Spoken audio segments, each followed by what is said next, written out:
Good evening, everybody. We are going to be learning chapter 2 in Masechtas Rosh Hashanah. Tonight's class is dedicated in loving memory of Mrs. Rivka Newbort, my dear mother, Allah Shalom. Mishnah Aleph. Mishnah Aleph picks up where Perek Aleph left off.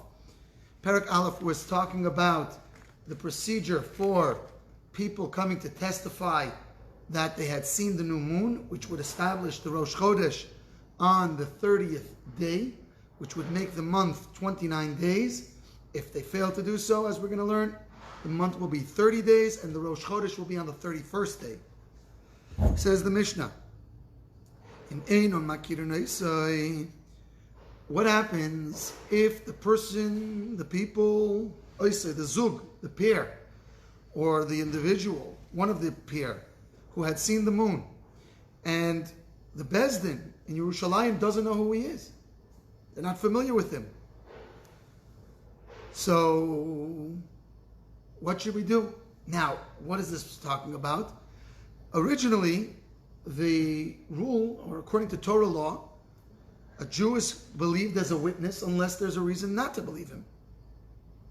However, as we're soon going to learn, people were making trouble for the system, for the Bezdin, in regards to Kiddush HaChodesh, in regards to sanctification of the moon.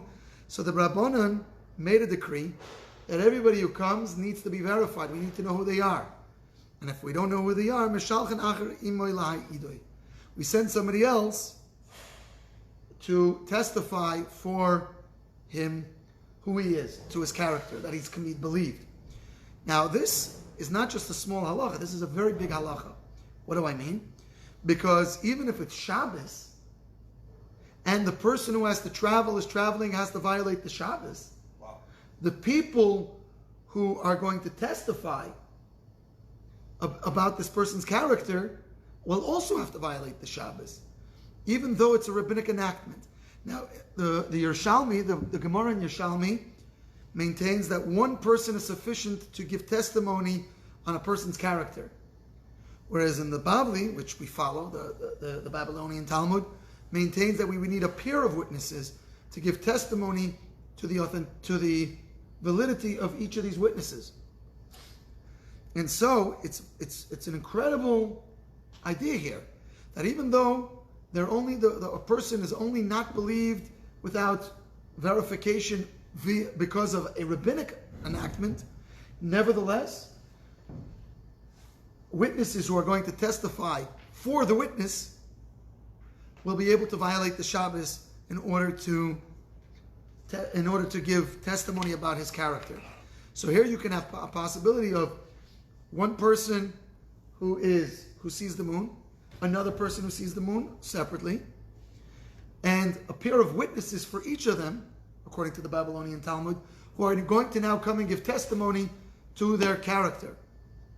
So you can have a total of 6 people violating the Shabbos in this particular case. In last Perek, we talked about carrying the person on a bed, which would require many people to violate the Shabbos.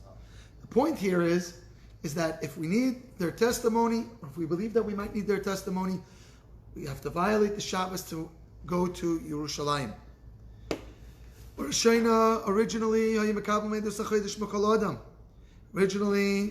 they would accept from anybody, they would accept testimony that they had seen the new moon. Once the minim, the heretics, try to do harm, the rabbis made an edict, and they said only from people whom we know. Hence, the beginning of the Mishnah, we require people to testify for them if we don't know them. Now, just to explain what happened here.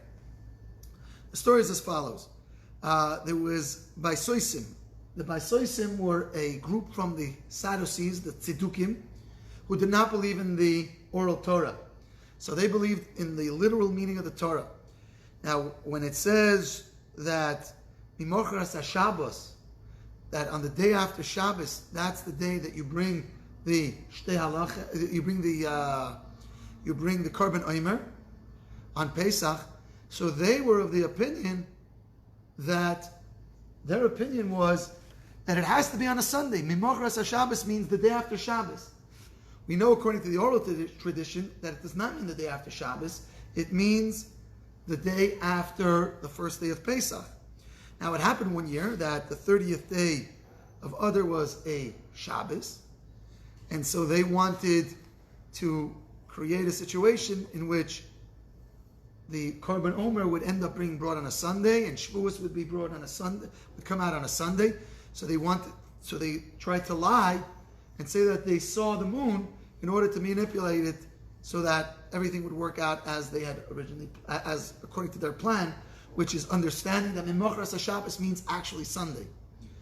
Ultimately, they got busted and the whole plot fell apart. But when they realized that they were this close, the rabbis realized that they were this close to establishing Rosh Chodesh on the wrong day, they made a gezerah that only people whom we are familiar with, we know that they're not liars, we know that they're not Sadducees, they're not Tzedukim, they're not from the Basaisim, only those would be believed, unless they have witnesses who testify about them that they are not corrupt. Beis. Originally, they would light torches in order to announce Rosh Chodesh. Once the rabbis, once the Besdin, once the court established Rosh Chodesh, so what they would do is, in order to let everybody know, that evening they would light torches, as we're going to explain. Once the Kuthians tried to do harm by lighting these torches on the wrong night, so they stopped this practice. So they established and they enacted a rule: no more torches. Forget that system. Only shluchei bezdin people, and the people knew the shluchei bezdin were. So it was a much more, it was a slower process, but it was a more reliable process. How did they light the torches? Says the Mishnah, Mevi'in kun so'is shel erez arukim. They would bring long poles of cedar wood, and reeds and balsam wood and fiber chips of flax,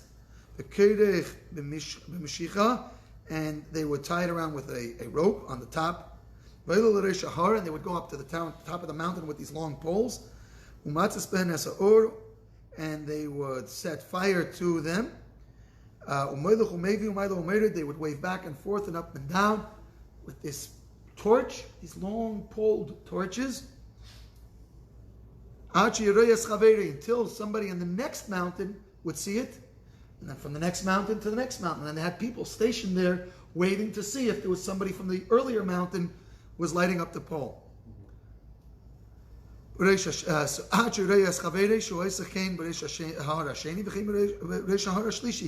so on and so forth. So they would see it on the second mountain, then the third mountain, and so on and so forth. From where did they light the torches?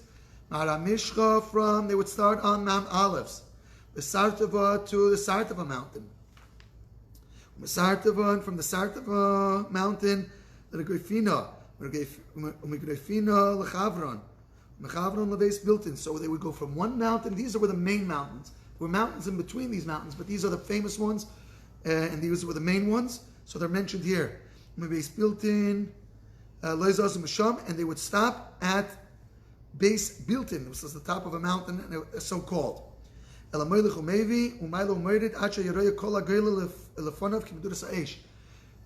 that this was the end of the Eretz Yisrael, and that was the border of the diaspora.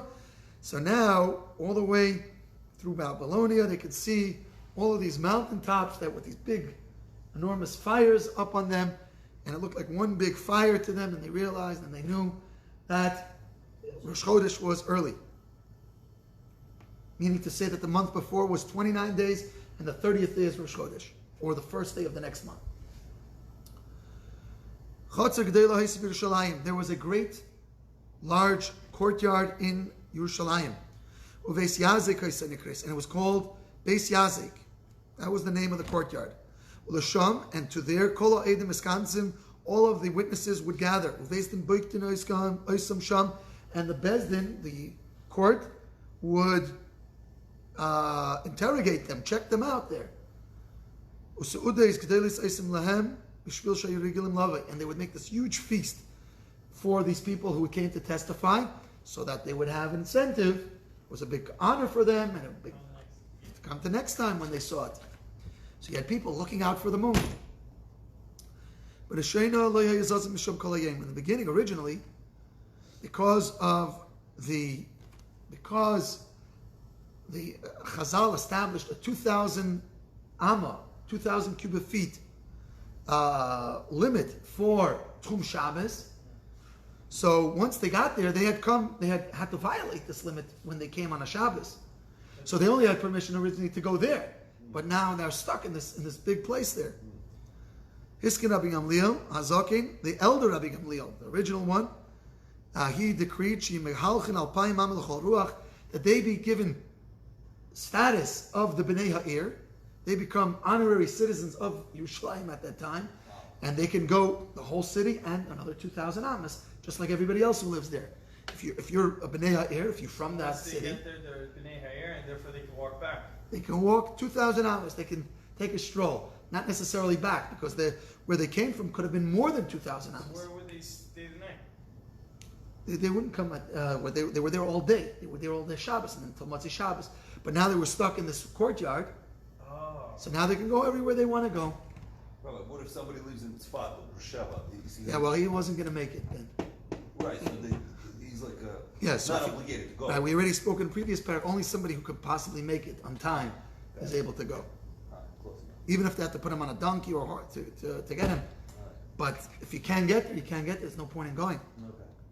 It wasn't only these people whom Rabbi Gamliel Hazaken enacted a decree that they are given honorary status of Bnei Ha'ir, of residence.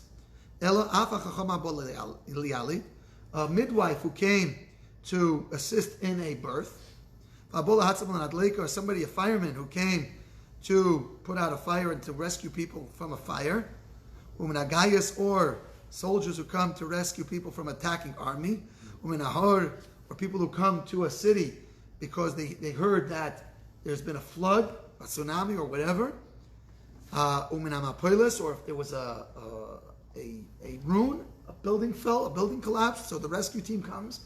Now they're there on Shabbos and they finish the rescue, so now they're stuck there, right? Wrong. Says Rabbi Gamliel that they're given honorary status of residence. They become like Anshe Ha'ir, like residents. And they have 2,000 amos, just like anybody else, and just like all the other residents, to all their directions. From the border of the city. From the border of the city. Yeah. I'm sorry, you have a question? Yeah. From the times of the Beis Hamikdash until now, there's never been a mistake in the calculation of Rosh Hashanah. Well, after they stopped, the calendar has been fixed. The rabbis are given the authority to establish the calendar, and so because of this, because they are given the authority, they stopped taking witnesses altogether, and they established a fixed calendar. And so the calendar that we have was made thousands of years ago, and that's the way it's set. And as we mentioned last week, it was manipulated in such a way that Purim cannot come in on Shabbos, like Omer can come in on Shabbos. Hoshana Rabbah cannot come out on Shabbos. Rosh Hashanah can only fall certain days of the week, and so on and so forth. Yom Kippur can never fall out on a Friday or a Sunday. It's manipulated to work in our best interest. How would they interrogate the witnesses who came and claimed that they saw the new moon? The first pair that came, they were the first to be interrogated. And they would bring in the elder of them. And they would say, Amr, tell us, how did you see the moon exactly? Before the moon, facing the moon, or opposite the moon, away from the moon? Where was the crescent? To north or to the south?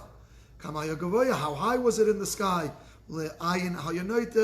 Which way was it leaning? How wide was it? Give us all the details of what you saw. If he said it was facing the sun, he obviously doesn't know what he's talking about because astronomically that doesn't make sense. What, the moon and The something moon, at the same yeah, time? doesn't work. No, not that it's facing the sun, that the crescent is facing the sun, doesn't happen. Now, I'm not fully familiar with all these rules, but the Mishnah says so, so obviously that's the case. You have to study astronomy. So in any case, if the person was obviously said is obviously a liar, so he was obviously a liar, and they dismiss him. But if he was telling the truth, if he was found to be truthful, so they're bringing the second one. What can I say? And they would ask him, they would interrogate him. If their stories pan out and they match, so then their testimony stands. They only get the feast once their testimony stands.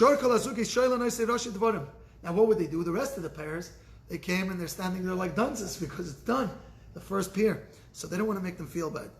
So they would ask him general questions. What did you see? How'd you see it? Where were you doing? Everything okay? And not because they actually needed these people, but they wanted to make them feel important. They wanted that they shouldn't leave frustrated, so that they would come next time. So a person who comes, so imagine you come for an interview, and the person before you gets the job, and then they say, okay, you can go home, we already gave the job. So what do? They start asking you questions, and so on and so forth. And then they say, oh, we ended up, yeah. What if first two are very qualified liars? They're the intelligent people and they're liars. Well, Bezdin was very qualified in interrogation. They knew how to interrogate. They Well, were. think about it. You had groups of people that were deliberately trying to. That's to Yeah, so of do course the they knew what system. So they knew what they were doing. We're going to talk about this exactly what some of the things. Now, what happens if they accept their testimony? Rosh Bezdin Omer. The head of the court says, Mekudash, sanctified. Acharav, Mekudash, Mekudash. And everyone answers, Mekudash, sanctified, sanctified. Whether they were seen for the 30th day, so which means that it was a short month, or whether it was a full month, they would go through this process, Mekudash, Mekudash, Mekudash. Rabbi Eliezer ben Tzadok, Rabbi Eliezer ben Tzadok disagrees with this. If it was not seen on the 30th day, they do not need to go through the process of saying it's Mekudesh. Because heaven already established. We didn't see it, so obviously now the 31st day becomes Rosh Chodesh and the 30th day is part of the previous month. Rabbi Gamliel had moon-shaped forms on a tablet hanging on the wall of his upper chamber. He would use it as an aid. He would say, tell me which picture did you see and how wide was it, different pictures of the moon and what angles, and this would help them be mechav in their testimony. So I just read over here, it says that the reason why they asked them if the crest faced the sun or away from the sun is because it's actually impossible for it to face the sun because that's what we just said. The light is reflected by the sun. Oh, okay, so it only faces. Well, that's the reason. Yeah, so that's the reason. Okay, but the fact is that it can't face the sun. Did you see it this way? Did you see it that way? There were once a situation where two came and said, and they said, we saw it in the morning in the east, and in the evening we saw it in the west. Rabbi Nuri said, it's not possible. How is that possible? He said, it can't be in the morning in the east and in the evening in the west. But when they came to Rabbi Gamliel, who was the decision maker of this, he accepted their testimony. He said what they saw in the morning was a cloud that they thought was the moon, and they were mistaken. But he split their testimony, dismissed part of it, and accepted part of it. Another time, they said, we saw it in its time.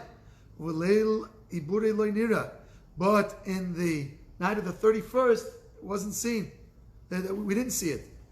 The Gimmel and Rabbi Gamliel accepted this. Rabbi Rabbi Yosef said, Eidei Sheker, these obviously were liars. How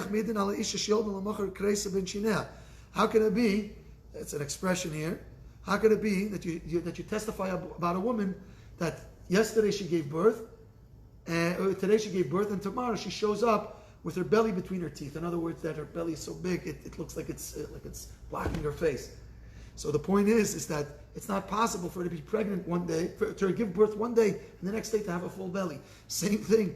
It's not possible for the moon to be seen one night, and then the next night it's a clear night and we don't see it. So if it was a cloudy night, that would be a reason. But obviously that wasn't the case. Amar Loi Rabbi Yeshua. Rabbi Yeshua said, I see your point. Meaning to say that, according to his calculation, Rabbi Yeshua agrees that when the Bezdin had established on the 30th day Rosh Chodesh, it was obviously a mistake. Because how could it be that they saw the moon on one day and then the next day it's not there? Sholach Eloi Rabbi Gamliel. Rabbi Gamliel was not happy to learn that Rabbi Yeshua agreed with Rabbi Deisa ben Herkinas, and that he is messing around and saying that the Rosh Chodesh that was established by Rabbi Gamliel is not accepted. So he says, I make a decree on you that you are to come to me with your walking stick and your purse, your money bag. On the day that you feel is going to be Yom Kippur, that day you're going to, which is going to be the day after the Yom Kippur from Rabbi Gamliel. He says, you're going to come to me on the day that you figure it's Yom Kippur. You're coming to me. You're walking to me with your stick like it's a weekday. Halach. So it was decreed upon him by Rabbi Gamliel. So he had to do it. The Torah tells you have to listen to the leader. Motzei Rabbi Akiva Meitzar. And as he was going, Rabbi Akiva chanced upon him and he finds him. He's all distressed about this. Amar Loi. So Rabbi Akiva said to him to calm him down because he thinks it's Yom Kippur and he's walking with his walking stick. Amar Loi Yeshli Lilmoid. I have what to teach you, to clarify for you. Shekol ma she'asa Rabbi Gamliel. Also, whatever Rabbi Gamliel did, he did. Even if it's a mistake, it's still acceptable, meaning to say it's still Rosh Chodesh, even if it's based on a false premise. Even if we hold, like what you're saying, that the Eidei Sheker, it's still Rosh Chodesh, and meaning to say that Yom Kippur was yesterday. Shenemar, it says, Eilem Moyadei Hashem Yikroi Kodesh. These are the festivals that Hashem has called Kodesh. Asher Tikru Oisam, which you call. Who calls? You, the Chazal, the rabbis. So being that the rabbis have the power to establish Rosh Chodesh, even if it's based on a mistake, that's when it is. Bein bismanon, bein shalei bismanon, whether it's in the appropriate time, whether it's the inappropriate time. Eli moyades ela elu, we have only the festivals that were established by the rabbis. The rabbis have enormous power given to them by God in this regard. When they came to Rabbi Deisa ben Herkinas, Amar Loi im boyin onu lodin achar bezdin shel Rabbi Gamliel, the one who had originally said that the Eidei Sheker. So right. So he says to Rabbi Yeshua, listen, you did right. You did the right thing, even though we are assuming that they were false witnesses and the Rosh Chodesh was established in the wrong time. Nevertheless, if we're going to come and we're going to start questioning the judgments of the Bezdin of Rabbi Gamliel,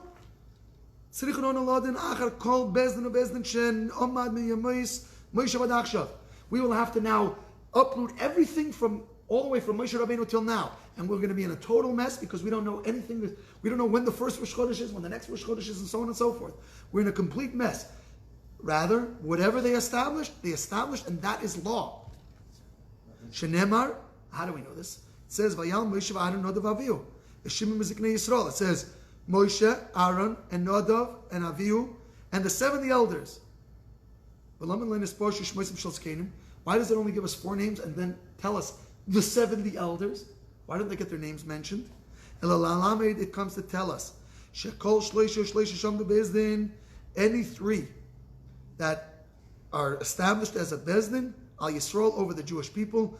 Harehu kivezdin shel Moshe. They are like the bezdin of Moshe. You have a question? Yeah, do they have to bring chatat for No. establishment? No. Oh, No, what kind of chatas? It's kind of done deal. That's It's it. a done deal. There's no chatas. There's no sin. What they did, they did. Okay. And that's Yom Tov. Yom Kippur was Yom Kippur. That's it. Okay, got it. It seems pretty obvious that they were liars. Too bad. The fact that they were liars. Think about it in today's day and age. We don't have any witnesses altogether. The Chazal established a calendar and that's it. Whatever they established, they established. You can't say, based on my calculations, They made a mistake. they made a mistake. They don't even need the witnesses. They don't need witnesses. They can establish it as, that's it. So when the Chazal established it to be a calendar and what's beneficial to us, it's done. It's a done deal.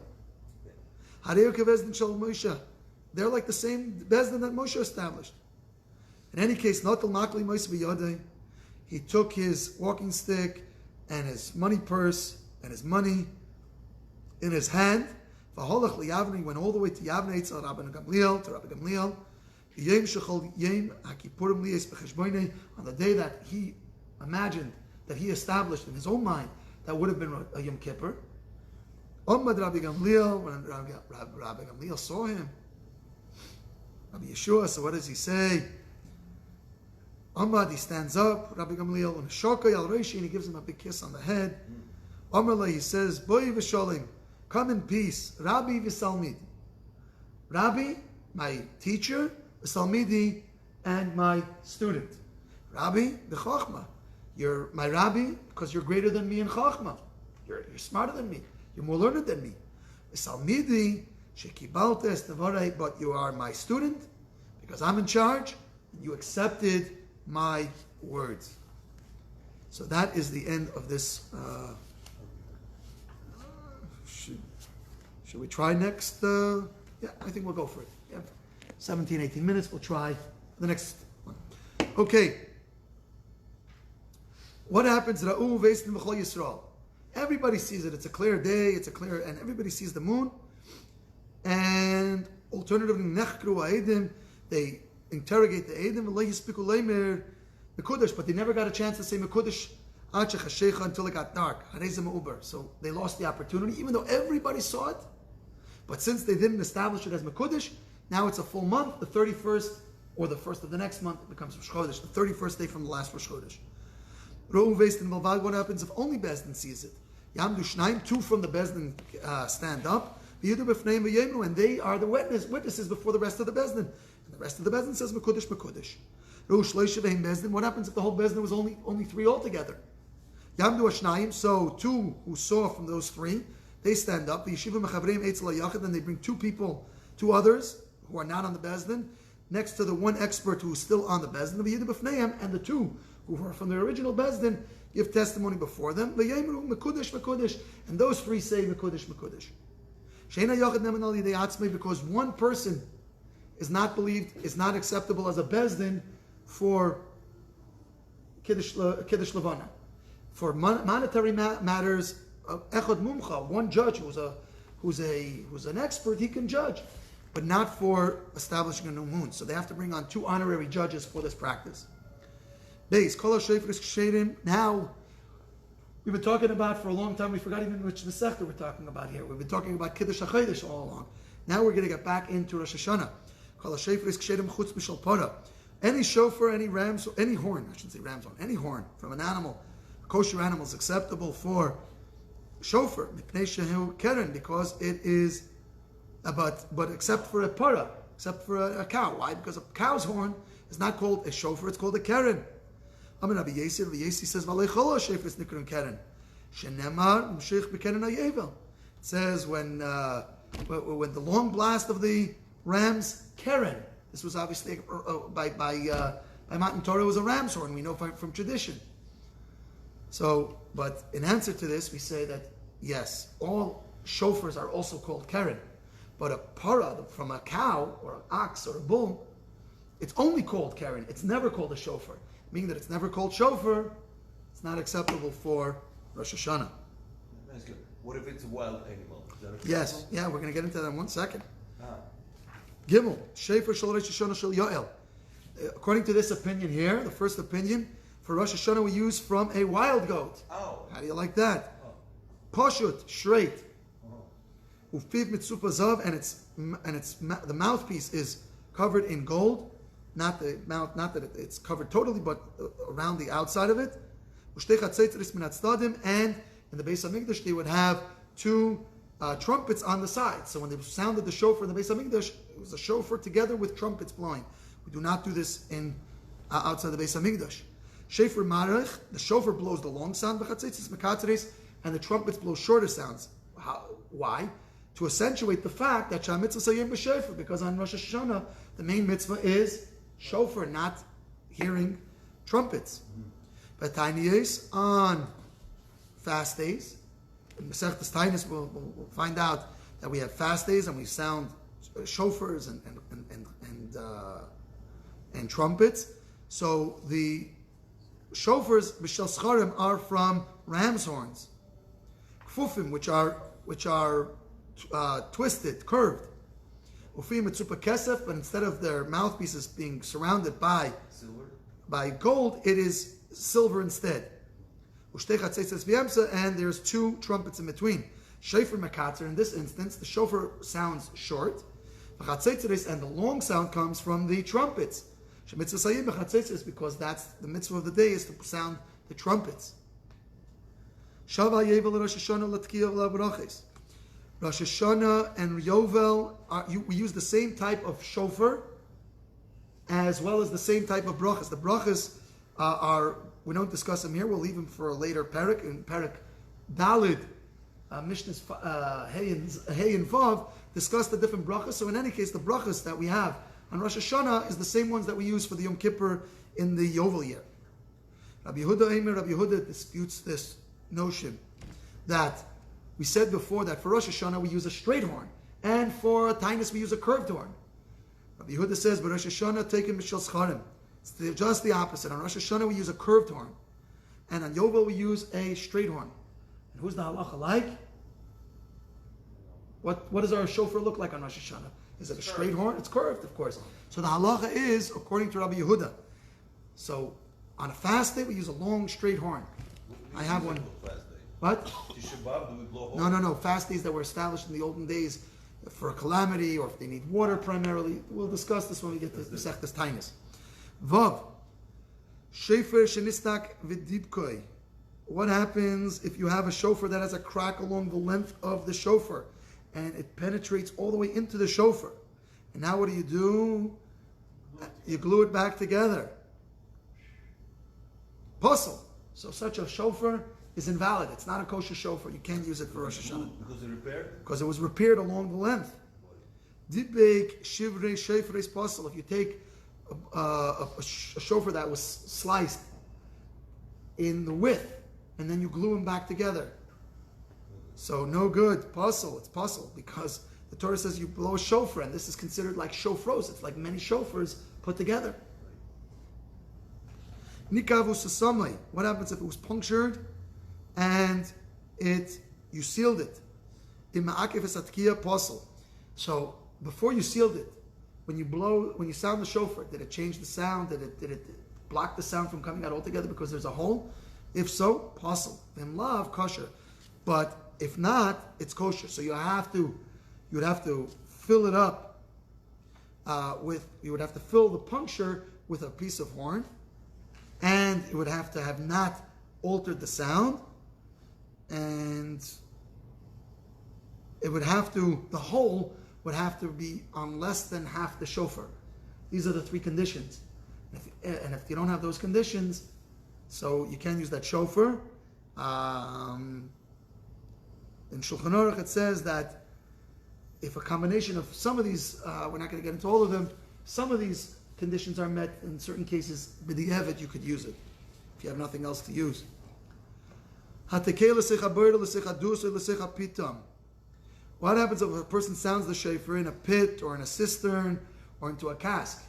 So now what are we worried about? Echo. Very good. So in kol shofar shama, if he heard the sound of the shofar, his ear is right by the shofar, and he's hearing the shofar sound, yotza. So he fulfills his obligation to hear the shofar. But if he hears the sound of the echo, he doesn't fulfill his obligation because you have to hear the sound of the shofar. And in fact, we were discussing this the other day, that people with hearing aids should take off their hearing aid when they hear the shofar. Because they're hearing it through a microphone. They're not hearing the shofar. They're hearing the sound as it's being amplified through their hearing aid.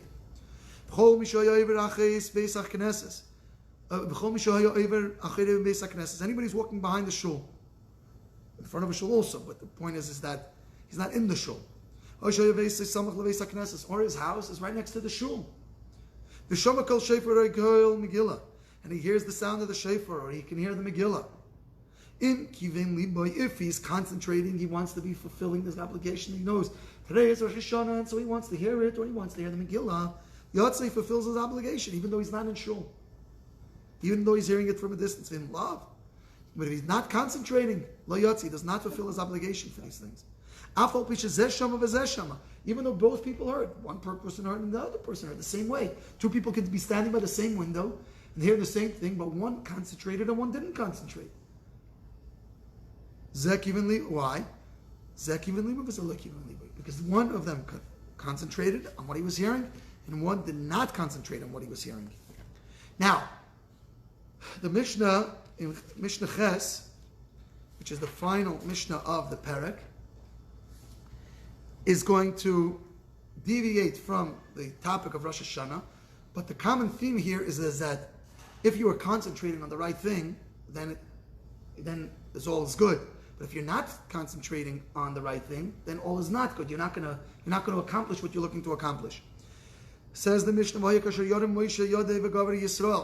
we're talking about here the battle with Amalek.